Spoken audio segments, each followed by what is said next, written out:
Breaking చూస్తున్నాం. Party మార్పు ప్రచారంపై మండిపడ్డారు శ్రీనివాస్ గౌడ్. గుడికి వెళితే బీజేపీలో చేరినట్టా అంటూ ప్రశ్నించారు మాజీ మంత్రి. నేనేంటో మా నాయకులకు కార్యకర్తలకు తెలుసు. కొందరు కోడిగుడ్డు మీద ఈకలు పీకుతున్నారు. తప్పుడు ప్రచారం చేస్తే పరువు నష్టం దావా వేస్తానంటున్నారు శ్రీనివాస్ గౌడ్.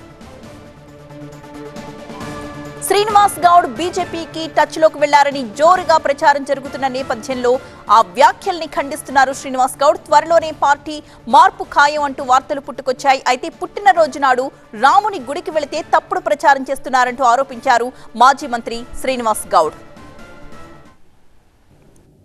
రాముడు గుడికి పోదామని పోయినాం. రాముని గుడికి పోతే అయోధ్య పోతే బీజేపీ చేరినట్ల. యాదాద్రి కేసీఆర్ గారు కట్టిండ్రు. యాదాద్రికి వచ్చిన వాళ్ళందరూ బీఆర్ఎస్లో చేరినట్లనా? అర్థం కనీసము ఉండాలి కదా. గుడికి పోయడానికి రాజకీయం చేస్తానికి ఏం చెప్పలేము.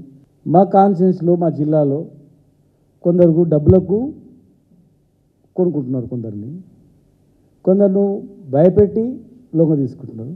కొంతమంది ప్రాణం పోయినా సరే, ఎన్ని కేసులైనా సరే, జైల్లోకి పోయినా సరే ఈ పార్టీతోనే ఉంటామని చెప్పి నికాల్సేనలు ఉన్నారు, ప్రజలు ఉన్నారు, నాయకులు ఉన్నారు, వేల సంఖ్యలు ఉన్నారు. మా నాయకులకు తెలుసు, మా కార్యకర్తలకు తెలుసు మేమేంది, మా క్యారెక్టర్ ఏంది, మేమేం చేస్తాననేది.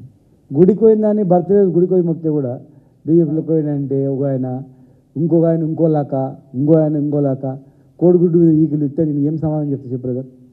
ఏమైనా అర్థం ఉందా? ఇదిలా ఉంటే బీజేపీ నేత డీకే అరుణ సైతం శ్రీనివాస్ గౌడ్ చేరికను ఖండించారు. అలాంటి చర్చలేవీ జరగలేదన్నారు. గెలిచే సీటుపై ప్రతిపక్షాలు కుట్రలు చేస్తున్నట్టుగా ఉందంటూ ఆరోపించారు ఆమె. దీని వెనక ఎవరో ప్రతిపక్షాల కుట్రనే దీని వెనక ఉంటుంది గ్యారంటీగా. ఎందుకంటే వాళ్ళకి ఈరోజు భారతీయ జనతా పార్టీ ఇక్కడ 100% మామూలు సీటు గెలుచుకుంటుందనేటువంటి పూర్తి విశ్వాసం ఉంది.